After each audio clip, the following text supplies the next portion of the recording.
Throw away your sunlight because these mushrooms thrive on things you'd normally toss in the trash: cardboard, coffee grounds, even toilet paper. 5 different species, totally food safe and legal, can turn ordinary household waste into a living crop and digest what nearly nothing else can. But if you ignore a single safety rule, you could end up with toxic mold instead of dinner. Want to know the enzyme-powered secret and how to do it right the first time? Beneath the surface of what looks like ordinary trash, a silent network gets to work. Mycelium, the living body of a mushroom, spreads out in fine white threads, weaving through cardboard, coffee grounds, or even a damp roll of toilet paper. Unlike plants, it does not need sunlight. Instead, it relies on a different strategy: chemistry. Each strand releases a cocktail of enzymes that break down tough plant fibers, including cellulose, the main ingredient in paper and cardboard, and lignin, which gives wood its stiffness. These enzymes act like molecular scissors, snipping apart long chains into smaller pieces that the mycelium can absorb as food. This process does not just happen in the wild. In a simple jar or plastic bag, those same enzymes turn a pile of torn-up boxes into a feast. Over days, the mycelium digests what would otherwise rot in a landfill, recycling the nutrients into new life. The transformation is visible, first as a spreading fuzz, then as a thick white mat that signals the mushroom is ready to fruit. The entire cycle, enzyme secretion, fiber breakdown, nutrient absorption, runs on waste most people throw away. For beginners peering into their first grow kit, the magic starts here: a living engine that turns yesterday's trash into tomorrow's harvest.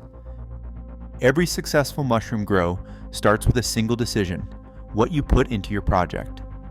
The safest path is to use food-grade mushroom spawn from a reputable supplier.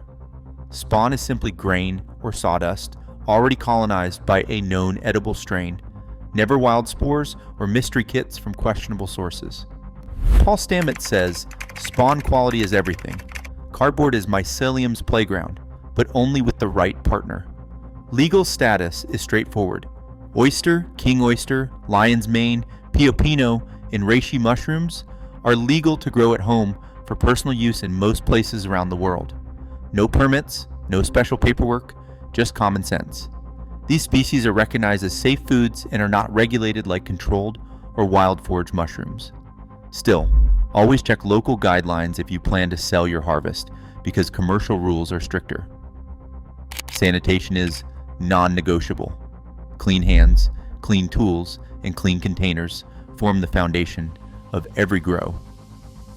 Wash with soap, wipe down surfaces with 70% alcohol, and keep pets and distractions away during setup. Pasteurize your substrate. Boil or steam it to knock out contaminants before mixing in your spawn. If you notice any sour, ammonia-like odors, or green, blue, or black patches, discard the batch immediately. Mold and bacteria can spread quickly, and it is better to start over than risk your health. With spawn sourced from a trusted supplier, legal peace of mind, and a commitment to hygiene, you are set up for success. This approach protects both your crop and your kitchen. Confidence comes from knowing every step is safe, legal, and clean. Hold a piece of corrugated cardboard in one hand and a wad of toilet paper in the other. One feels springy, full of tiny air gaps, and the other compresses instantly, turning dense and heavy with a splash of water. To a mushroom, this difference is everything. Structure matters. Mycelium breathes oxygen just like we do. It needs those pockets of air to move through its food, exchanging gases as it grows. When waste materials are too compact, like coffee grounds pressed into a brick or toilet paper mashed to a pulp, oxygen cannot reach the center. The result is slow growth, stalling, or a sudden takeover by molds that thrive in low oxygen zones. Cardboard, especially with its rippled inner layer exposed, acts like a miniature scaffold. Each ridge forms a tunnel, letting air flow around the growing web of mycelium. Even after soaking, these channels remain, giving mushrooms the steady supply of oxygen they need to digest cellulose and build new cells. In contrast, a substrate that holds too much water and packs tight, such as pure toilet paper or old coffee grounds, quickly turns into a suffocating mass. That is why the structure of your chosen waste, how loose, airy, or spongy it stays after wetting, matters just as much as what it is made from. The best results come from materials that balance moisture with space, creating a habitat where mycelium can breathe, move, and thrive. The next step is figuring out which household substrates offer this sweet spot and how to prepare them so mushrooms can do their work. Every household has its own collection of throwaways, but not all waste is created equal when it comes to growing mushrooms. Cardboard stands out as the most reliable choice for beginners. Its corrugated layers trap air and give mycelium room to breathe and spread. Even after soaking, those ridges remain, creating the right balance between moisture and airflow. Cardboard is mostly cellulose, which mushrooms break down with ease, and it is low in the nutrients that attract mold. That is why growers see fewer contamination problems and a higher chance of a healthy mushroom crop. Coffee grounds, on the other hand, offer a tempting shortcut. They are packed with nitrogen and minerals, which can fuel rapid growth. But the same richness makes them a magnet for competing molds and bacteria. Freshness is everything. Grounds more than a day old, especially if left damp, quickly become a breeding ground for green mold and sour-smelling bacteria. Even when used right away, coffee grounds compact easily, squeezing out the air that mycelium needs. Experienced growers mix coffee with cardboard, usually no more than 1 part coffee to 4 parts cardboard, to keep the structure loose and the risk of contamination low. Toilet paper is pure cellulose, but it is a double-edged sword. When wet, it absorbs up to 15 times its weight in water, then collapses into a dense, airless mass. This sogginess creates pockets where oxygen cannot reach, favoring the very molds and bacteria you are trying to avoid. Some growers use toilet paper rolls as a vessel, stuffing them with bits of cardboard or using them as a base for spawn, but as a main substrate, it is prone to failure. Blending toilet paper with cardboard improves drainage, but even then, it is best kept to less than half of the mix. Sorting through these options, it becomes clear that structure matters as much as nutrition. Cardboard offers the best balance for most beginners, forgiving and easy to handle, and less likely to go wrong. Coffee grounds bring a nutrient boost, but demand careful handling. Toilet paper is workable in blends, but it rarely succeeds on its own. With these strengths and pitfalls in mind, the next step is to control the growing environment, using moisture, air, temperature, and humidity to give your mushrooms the best possible start. Every mushroom grow, no matter how simple, depends on 4 basic conditions, and getting each one right is what separates a thriving harvest from a moldy disappointment. The first is moisture. Mycelium needs water, but not too much. The rule of thumb is simple. Aim for the feel of a wrung-out sponge. When you grab a handful of prepared substrate and squeeze, it should release just 1 or 2 drops. Anything wetter risks drowning the mycelium and inviting bacteria into dry growth stalls before it starts. The field capacity squeeze test is a beginner's best friend, and it works for cardboard, coffee grounds, or any blend you try at home. Next comes AIR exchange. Mushrooms breathe oxygen and release carbon dioxide, just like people. When air gets stale, carbon dioxide builds up fast, especially in sealed bags or jars. The result is mushrooms with long, skinny stems and tiny caps, a classic sign of poor airflow. Passive ventilation is often enough. Poke small holes in your container or open the lid for a few minutes each day. Some growers fan their setups gently with a piece of cardboard. The goal is steady, gentle movement of fresh air, not a draft. Too much airflow can dry things out, but too little suffocates the crop. Temperature is the third piece of the puzzle. Most household mushrooms prefer the same range as people, about 65 to 77 degrees Fahrenheit, or 18 to 25 degrees Celsius. Colonization, when mycelium races through the substrate, happens fastest at the warmer end. Fruiting, when mushrooms actually form, often benefits from a slight drop. Each species has its sweet spot, but room temperature is a safe starting point for beginners. Sudden swings or cold drafts slow growth and confuse the mycelium. Humidity is the final key. Without enough moisture in the air, tiny mushroom pins dry out and never reach maturity. The target is high, around 85 to 95% relative humidity. In practice, this means misting the inside of your fruiting chamber, covering setups with a plastic tent, or placing a damp towel nearby. If pins start to shrivel or caps crack, it is a sign the air is too dry. On the other hand, puddles or dripping walls mean it is time to cut back. These four conditions, moisture, air, temperature, and humidity, form the checklist for every successful grow. Simple habits like the squeeze test for moisture, poking holes for air, keeping setups at room temperature, and misting for humidity give even first-timers a repeatable way to diagnose and fix problems. When these basics are in place, mushrooms can turn almost any household waste into food, right on schedule. A kettle at full boil is the most important tool for preparing mushroom substrates at home. Boiling water, poured directly over torn cardboard or a blend of paper scraps in a clean bucket, acts as a simple barrier against mold and bacteria. Most contaminants, green molds, sour-smelling bacteria, even the stubborn spores that ride in on dust, cannot survive temperatures above 70 degrees Celsius. That is why boiling water, not just hot tap, is the standard for low-tech pasteurization. Start by tearing your cardboard into strips or chunks, exposing the inner corrugated layer wherever possible. Place these in a heat-proof bucket or large bowl. Once your water reaches a rolling boil, pour it slowly and evenly, covering every piece.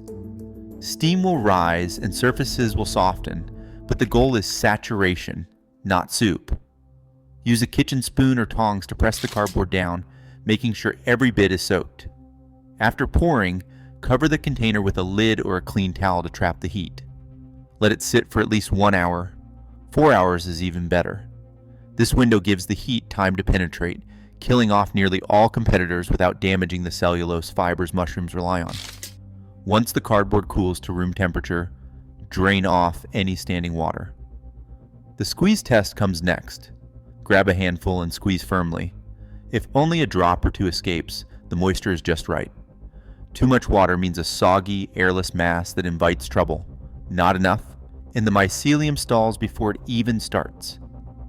Always work with clean hands or wear gloves when handling the cooled substrate. Contamination often sneaks in at this stage, so keep pets, open windows, and clutter out of your workspace. For coffee grounds or blends, pour boiling water directly over the fresh grounds and stir thoroughly. Let them sit covered for 1 hour, then drain and cool just like the cardboard. Never use grounds that have been sitting out for more than a day, because old coffee is a magnet for green mold, even after pasteurization. Toilet paper, if used, should be treated the same way. Pour over, soak, drain, and check for excess water. Pasteurization does not require fancy gear or chemicals, just heat, clean containers, and patience. With this step, you are not sterilizing, some microbes may remain, but you are tipping the odds in favor of your mushrooms. Once the substrate passes the squeeze test and feels cool to the touch, it is ready for the next phase, introducing the spawn and building your first block or bag. Choosing your mushroom species is more than just picking a name from a list. It is about matching the right fungus to the waste you have on hand.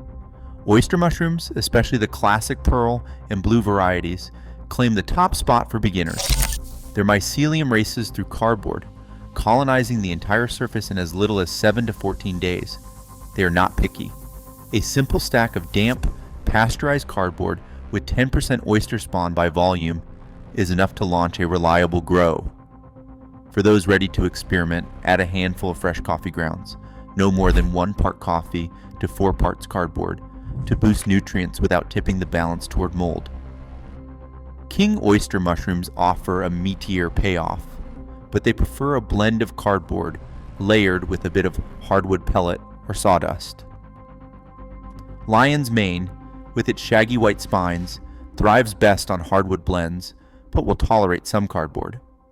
Pio Pino likes a mix of hardwood pellets and paper, while reishi, the slowest of the group, can handle wood-heavy cardboard over months. The easiest experiment to copy is oysters on cardboard, rolled or layered in a clean jar or bag. For a step up, try mixing in a small amount of coffee grounds. If you're feeling adventurous, use a toilet paper roll as a vessel, stuffed with cardboard and spawn. Set up all three side by side, cardboard only, cardboard plus coffee, in a blended roll, and watch which colonizes first. Track the spread of mycelium, noting which setup turns white the fastest. This hands-on approach reveals in real time how species and substrate pairings shape your results. For most new growers, oysters on cardboard deliver a first flush in 2 to 4 weeks, offering a quick win and a clear path to scaling up. Green mold is the first sign that something has gone wrong. It appears as fuzzy patches or streaks, usually on the surface of coffee grounds or in the folds of damp cardboard. This is trichoderma, a fast-moving contaminant that outcompetes mushroom mycelium and can spoil a whole batch in days. Once green mold appears, there's only one rule: discard the entire setup. No amount of cleaning or scraping will save it, and trying to salvage contaminated substrate risks spreading spores to future grows. Start fresh with new materials, and remember, clean hands and clean containers are your best defense.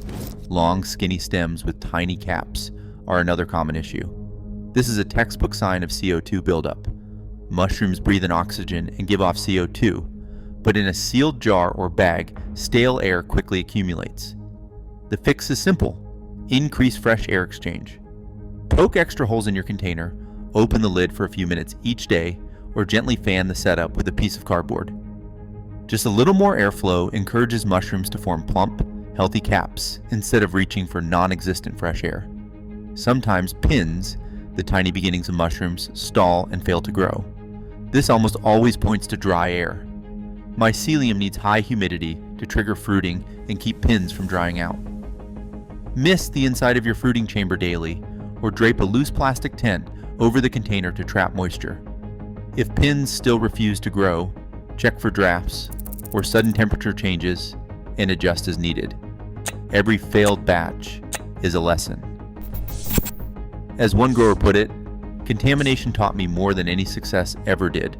With a few quick checks and a willingness to restart, beginners can turn setbacks into experience and keep their projects moving forward.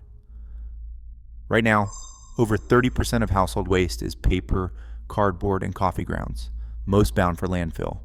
But each container of mushrooms grown at home turns garbage into food right on your counter. As food costs rise and waste piles up, these fungi offer more than a hobby. They are a quiet revolution in sustainability. Sometimes the smallest harvest can change the way we see the world. Share your thoughts below.